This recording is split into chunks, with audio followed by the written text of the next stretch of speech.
आम्ही आज कुरड्या करतोय. खूप कमी याच्या करतोय, फक्त 2.5-3 किलोच्या.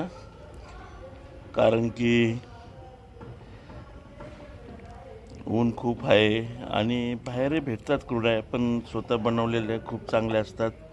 त्याबरोबर कुरडईचा चीक असतो दुधात टाकून, साखर वगैरे टाकून, मग तोही गोड लागतो. बरेच दिवस झाले ते खाल्ल्याने, म्हणलो जरा खाऊन बघू. आणि मग मीरानी गहू भिजत घातले आणि आज छान छान कुरड्या तयार होत आहे. आणि तो कुरडईचा चीक मस्त दूध वगैरे टाकून आम्ही मस्त मस्त खाणार आहोत.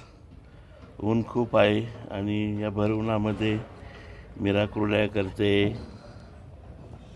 थोड्या का होत नाही, लय भारी, मस्त मस्त, खूप छान.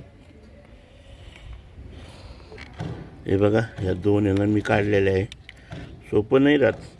तो साऱ्या आहे ना, याच्यातून असं ताकद लावून खाली बरोबर हे करावं लागतात आणि मग ती कुरडई तयार होते. बोलायला सोपं वाटतं, परंतु त्याला ताकद लावावं लागते आणि त्याच्यानंतर ते खाली कुरडई पडते. ती गरगर हात फिरावा लागतो, एक कला आहे ती. आणि भिजत घालणे, नंतर मग मिक्सरमध्ये त्याचं ते चीक काढणे, त्याच्यानंतर ते घाट घेणे, खूप खूप प्रक्रिया आहे. अवघड आहे. काय वाटतं मीरा? खूप छान. खूप छान आहे. बोलायला सोपं वाटतं, लय भारी आहे, लय छान आहे.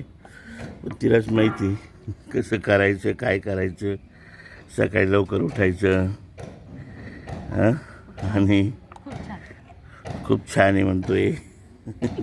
वर ऊन आहे ना, सूर्य असा तापला आहे ना भयंकर, आणि जवळपास 10-10:15 झालेत, तरी कडक ऊन लागतंय.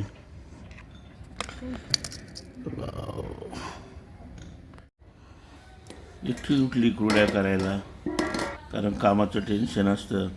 आणि ती म्हणते मला झोप नाही आली, कारण की जी मेहनत केलेली असती सर्व ती फेल नको जायला, कुरड्या झाल्या पाहिजे व्यवस्थित.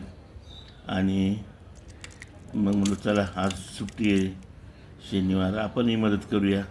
मी आलो टेरेसवर. खरोखर सोपं काही नसतं, बोलायला फक्त लय भारी, लय मस्त आणि खायलाही छान वाटतं. टेरेसवर आम्ही दोघंच होतो, त्याच्यामुळे मला कुरडई बनवायची होती, परंतु मोबाईल धरायला कोण नाही. मीराचे पूर्ण हात भरलेले होते. मग मी एक विटारा लावून असा मोबाईल ठेवला आणि एक मस्त कुरडई बनवून घेतली.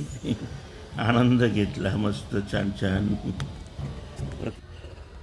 3 किलो गव्हामध्ये आम्ही सर्वांनी कुरडईचं चीक खाऊन 60 ते 62 कुरड्या झालेल्या आहेत. आणि मस्तपैकी त्याला थोडे परिश्रम देखील झालेले आहे.